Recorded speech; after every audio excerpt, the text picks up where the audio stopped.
Oh, so this is the Mad Alchemist again. Hopefully this angle is slightly better than the previous video where it looked like I was talking down to the audience.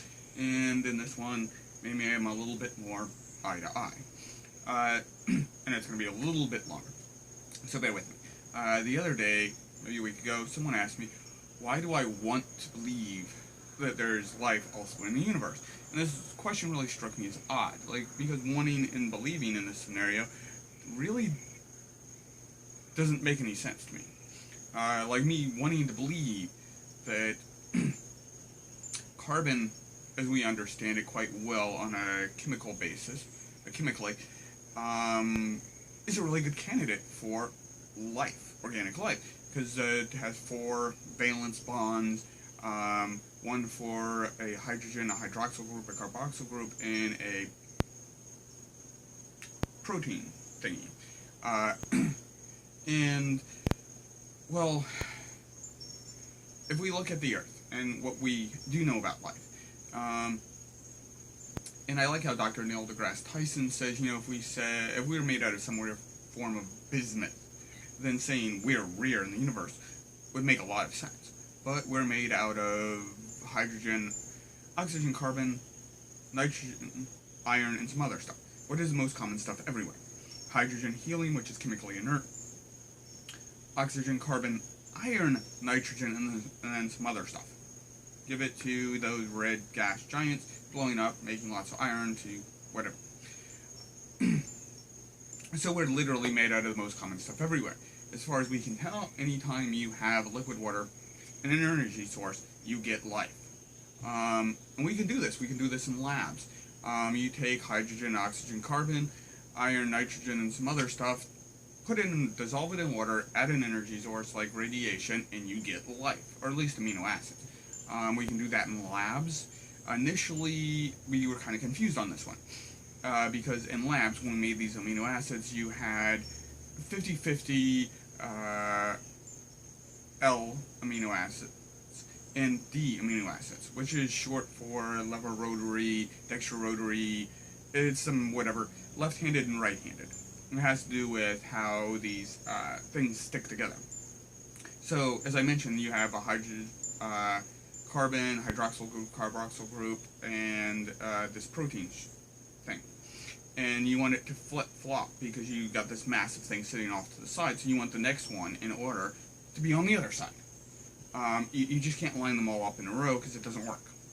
We're like, well, why in laboratories we get everything left-handed? In the laboratories we get equal, 50-50. In real life, everything's left-handed. I mean, almost everything. There's like this very rare exception with some amino acids and the cell walls of some types of bacteria, but you might as well say it's like calling grass green.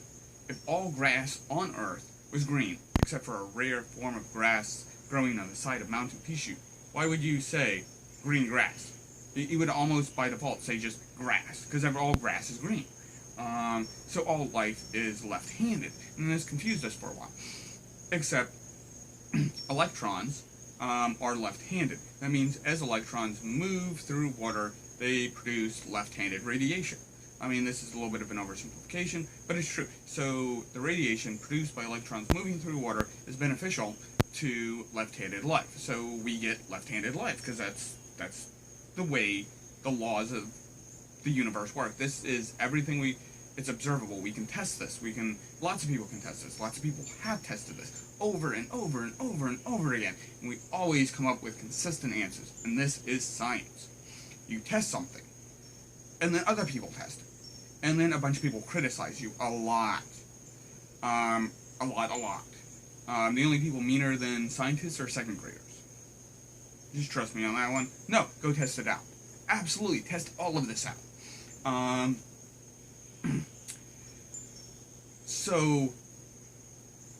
So we on Earth, everywhere where you have liquid water and an energy source, you have life.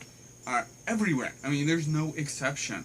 I mean, in the deep parts of the Pacific Ocean, where you have 6 atmospheres, volcanic activity. You have some liquid magma in the like arsenic-rich environment, and arsenic is pretty toxic to life. So you'd be like, well, this is not a place where you're gonna find life because it's really hot, it's dark. There's arsenic. You're not gonna find life there. Yeah, you find life there. So on every place on Earth where you have liquid water and an energy source, you find life. Well, do you find this on other planets? Well, we've been able to test one other one too.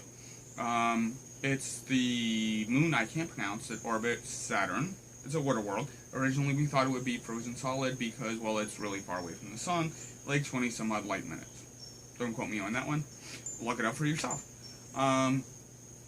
But the gravity well of Saturn and also Jupiter causes their water planets, the one I can't pronounce, in Europa, to have a liquid center because the gravity well of the planet causes the moon to flex, causing friction, so you get lots of liquid water.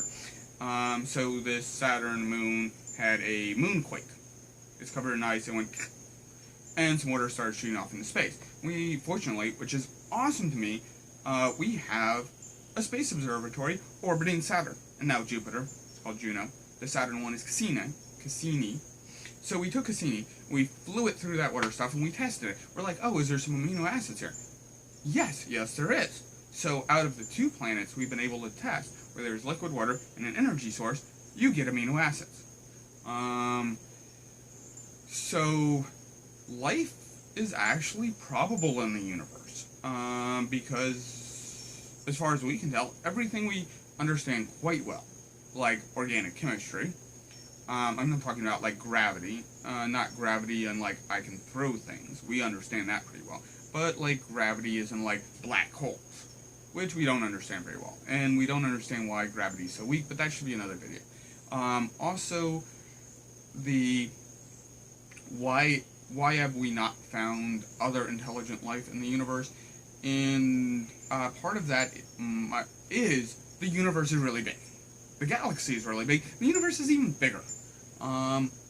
But that should be another video. There's another one I would like to make, and it's basically why life is probable in the universe, maybe just not common yet, because we're just really early to the show.